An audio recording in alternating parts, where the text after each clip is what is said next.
इंतजार ना करना। आप चाहे इन पर एतबार करें या ना करें, पर ये करेंगे, आपके लिए लड़ेंगे, आपकी मौत आपसे आगे होकर मरेंगे। इनको कोई फिक्र नहीं कि क्या सजा होगी, क्योंकि ये पता है क्या मानते हैं कि इसमें उसकी रजा होगी। कभी आतंकवादी, कभी बागी, लेकिन करे भी क्या, ये बगावत इनके खून में है। वो खून जिसने मिट्टी में गोलियां बोई थी, वो खून जो जलियांवाले बाग में दिखा था, वो खून जो सिर चढ़ा और 7 समंदर पार किताब में पिस्तौल बनकर पहुंचा, वो खून जिसने फांसी के फंदे को चूम कर गले लगाया, जिसने आरियों के नीचे भी अपने यकीन को नहीं छोड़ा।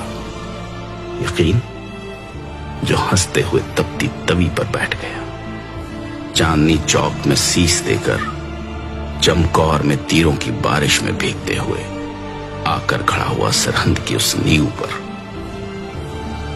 जिस पे उभरा इंसानियत का महल। आइए जरा देखें तो सही, ये जो बीते कुछ समय से सड़कों पर घूम रहे हैं, ये असल में हैं कौन? इन माताओं की इतनी कौन सी मजबूरी थी कि वो भी साथ चल पड़ी? ये मजबूरी इनके जागते ज़मीर की है, इनकी पवित्र कोख की है, जिनमें से दुनिया के तमाम योद्धाओं ने जन्म लिया। भला ये घर पर कैसे रह सकती थी? इन्हीं में से जन्मे थे आनंदपुर की धरती से सिर मांगने वाले और सिर देने वाले। इन्हीं में से जन्मे वो योद्धा जो पैदा तो अलग अलग गर्भ से हुए, लेकिन आखिर में अपनी सबसे प्यारी मां धरती की कोख में समा गए। ये वही हैं जो रक्षा करते हैं,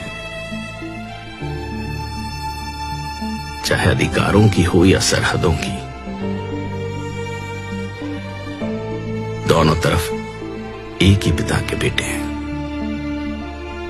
दोनों अपने अपने फर्ज निभा रहे हैं। अगर कुछ बीच में है तो बुरी सोच की सरकारों के बैरिकेड्स। इनका इतिहास पढ़ने पर पता चलता है कि पहली बार बागी नहीं हुए। जब जब हक और सच के लिए आवाज उठाने की जरूरत पड़ी, ये सब अपनी अपनी जगह आगे आकर लड़े। ये लोग जिनकी भाषा, पहरावा, त्योहार और संस्कृति तो अलग हो सकती है, लेकिन अंदर की आग एक ही है, एक अच्छे देश के निर्माण का सपना, जिनका सबसे पहला धर्म हो इंसानियत। ये वही है जो मौत को सामने देखकर हंस हंस कर जयकारे लगाते हैं।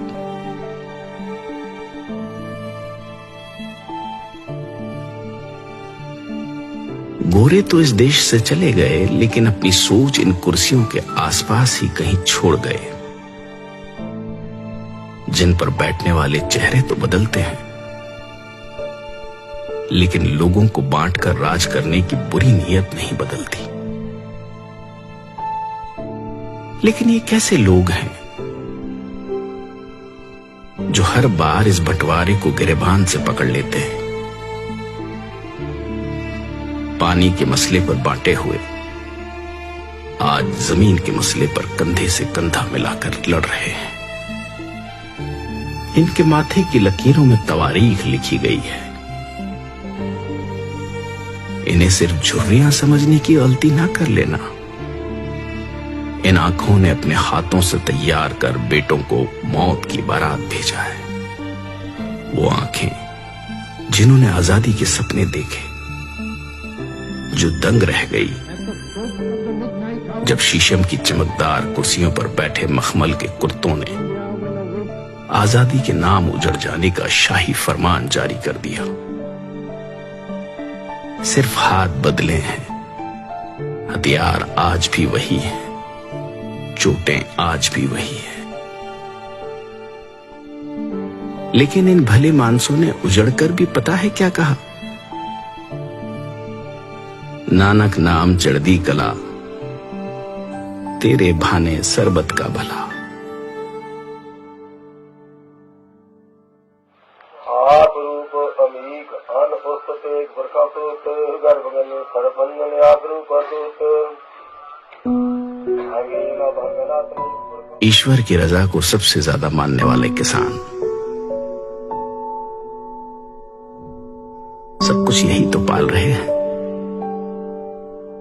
इन फसलों को, तुम्हारी नस्लों को, गरीबी से मर रहे आम इंसान को, भ्रष्टाचार से बड़े हुए पेट को, ईमान को, बेईमान को, इंसान को, शैतान को, बेजुबान को, हिंदू, सिख, ईसाई, मुसलमान को, सबको यही तो पाल रहे हैं। इसीलिए तो इन्हें अन्नदाता कहा जाता है। लेकिन अफसोस, आज जब यह अन्नदाता अपने वजूद के लिए सर्द रातों में घर परिवार छोड़कर सड़कों पर उतरा, तो ऊंची छतों वाले कमरों में हीटर ऑन कर गर्म रजाई में बैठकर लोग इनको आतंकवादी कह रहे हैं। अगर अपनी आजादी, इंसानियत और सबके भले की बात करना आतंकवादी होना है तो माफ कीजिएगा, पर कोशिश करना कि ऐसे आतंकवादी बन सके जो मारते हैं दिलों की नफरत को, ऊंच नीच के फर्क को, गरीब और अमीर के बीच के फासले को। और हां, मरने से याद आया, मौत केवल शरीरों की ही नहीं होती। शीशे के सामने खड़े होकर आंखों में आंखें डालकर देखिएगा, कहीं अंदर कुछ मरा तो नहीं हुआ।